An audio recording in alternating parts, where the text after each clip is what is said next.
Hi everyone, welcome to Shailu world. ఇవాళ ఆలుగడ్డలతో French fries ఏ విధంగా చేయాలో చూపిస్తున్నాను.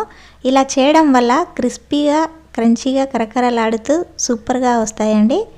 ముందుగా ఆలుగడ్డలను తీసుకొని పీల్ చేసి ఇలా చిన్న ముక్కలుగా కట్ చేసుకోవాలి. పొడవుగా కట్ చేసుకోవాలి. వీడియోలో చూపిస్తున్న విధంగా చూసారు కదా, ఈ విధంగా కట్ చేసుకోవాలి పీసెస్. ఇలా కట్ చేసుకున్న వాటిని ఒక గిన్నెలో వేసుకోవాలి. గిన్నెలో వాటర్ పోసుకొని అందులో వేసుకోవాలి. ఇదే విధంగా అన్ని ఆలుగడ్డలని కట్ చేసుకోవాలి.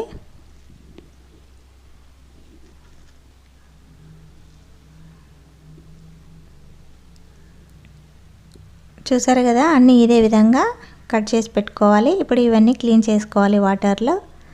ఇలా క్లీన్ చేసిన తర్వాత స్టవ్ మీద గిన్నె పెట్టి వాటర్ పోసి వాటర్ మరిగిన తర్వాత ఈ కట్ చేసుకున్న ఆలు పీసెస్ను వేసుకోవాలి. ఇవి ఉడికించుకోవాలండి. అన్నీ ఇదే విధంగా వేసుకొని ఉడికించాలి. ఇవి మరీ మెత్తగా అవ్వకూడదు. హాఫ్ బాయిల్ చేసుకోవాలి ఆలు పీసెస్ని. ఇప్పుడు ఉడికిందో లేదో చెక్ చేద్దాము. ఇలా వేలితో పట్టుకొని ఇలా ప్రెస్ చేస్తే విరిగితే చాలండి. ఈ విధంగా ఉడికితే సరిపోతుంది. ఇప్పుడు వీటన్నిటిని హోల్స్ ఉన్న బౌల్ కానీ ఇలా ప్లాస్టిక్ మీ దగ్గర ఏముంటే అది తీసుకుని అందులో వేసుకోవాలండి. ఈ ఆలు పీసెస్ ఇలా వేయడం వల్ల ఇందులో వాటర్ ఏమైనా ఉంటే వెళ్ళిపోతాయి. చూసారు కదా, ఇలా తీసుకున్న తర్వాత క్లీన్ చేసుకున్న ఒక క్లాత్లో వేసుకోవాలి. ఈ ఆలు పీసెస్ వాటర్ ఉండకూడదండి. వాటర్ ఉంటే క్రిస్పీగా రావు ఫ్రెంచ్ ఫ్రైస్ అనేవి. అందుకని ఇలా ఒక క్లాత్లో వేసుకొని వాటర్ పోయేదాకా ఒక 10 మినిట్స్ ఆరబెట్టుకోవాలి. 10 మినిట్స్ తర్వాత ఇలా ఏమైనా కొద్దిగా వాటర్ ఉంటే అదే క్లాత్తో ఇలా తుడుచుకోవాలి.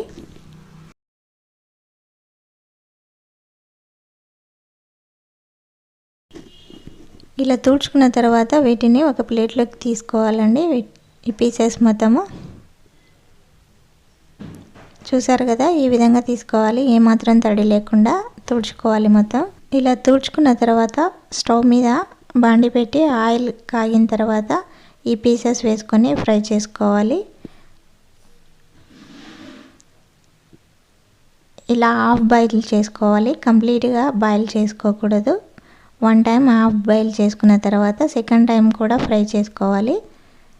అన్నీ ఇదే విధంగా ఫ్రై చేసుకోవాలి. చూసారు కదా, ఈ విధంగా హాఫ్ బాయిల్ చేసుకోవాలండి. ఇప్పుడు ఆయిల్ ఇంకోసారి బాగా కాగిన తర్వాత మరొకసారి ఫ్రై చేసుకోవాలి వీటిని. ఇలా ఫ్రై చేయడం వల్ల 2 టైమ్స్ ఆలు పీసెస్ అనేవి కరకరలాడుతూ చాలా బాగా వస్తాయి. ఇలా గోల్డెన్ కలర్ వచ్చేదాకా ఫ్రై చేసుకోవాలి. చూసారు కదా, మంచి కలర్ వచ్చాయి. ఇప్పుడు వీటిని ఒక గిన్నెలో వేసుకోవాలి. అన్నీ ఇదే విధంగా ఫ్రై చేసుకోవాలి. ఈ విధంగా ఇలా ఫ్రై చేసుకున్న తర్వాత ఇందులో కొద్దిగా సాల్ట్ వేసుకోవాలి. అదేవిధంగా రెడ్ చిల్లీ పౌడర్ యాడ్ చేయాలి. మీరు ఎంత స్పైస్ తింటారో అంత రెడ్ చిల్లీ పౌడర్ యాడ్ చేసుకోవాలి. ఇలా వేసిన తర్వాత ఇలా కలిపితే అన్ని పీసెస్కి బాగా పడుతుంది ఉప్పు, కారం. ఇలా కొద్దిగా వేసుకుంటూ ఇలా మిక్స్ చేసుకోవాలి ఆలు పీసెస్ని. చూసారు కదా, అన్ని పీసెస్కి చాలా బాగా పట్టింది ఉప్పు, కారము. ఇప్పుడు వీటిని ఒక ప్లేట్లోకి తీసుకోవాలి. ఇలా తీసుకుంటే ఎంతో రుచికరమైన కరకరలాడే ఫ్రెంచ్ ఫ్రైస్ రెడీ అయిపోయిందండి.